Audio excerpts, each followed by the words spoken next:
শুধু শুক্রবারে 2 রাকাত জুমার নামাজ পড়ে সালাম ফিরাইয়া বাইর হইয়া যে যান, আর যে 1 সপ্তাহ আসেন না আপনি নাফরমান। এই 1 সপ্তাহের তো খবর নাই। ওই শুক্রবারের 2 রাকাতেরই কি দশা, এটা কি বুঝনি আমরা? আপনি শুক্রবারের 2 রাকাত তো কিচ্ছু হয়েছে না গড়ার দিক, কারণ এই 2 রাকাত গ্রহণ হইলেও তো আসরের নামাজ পড়তে মন চাইতো।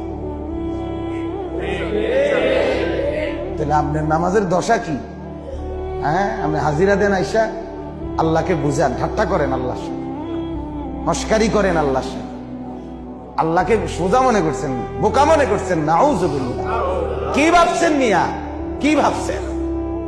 কি ভাবছেন? একটা বিল্ডিং এর ঘরে থাকেন, কয়টা টাকা রোজগার করেন, আর এই ফাঙ্গাস তেলাপিয়া ফার্মের মুরকার কক মুরকা দিয়ে ভাত খান, ধন্যপাতা, কাঁচামরিচ, টমাটো, আলুর ভর্তা, এটা দিয়ে নিজেকে খুব বুদ্ধিমান মনে করছেন না? খুব সুখের জিন্দেগি মনে করছেন। বোকার মধ্যে আছেন, বোকার মধ্যে। নাফরমান বোকা থাকে, নাফরমান বেকুব থাকে, নাফরমান অজ্ঞ থাকে, নাফরমান মূর্খ থাকে।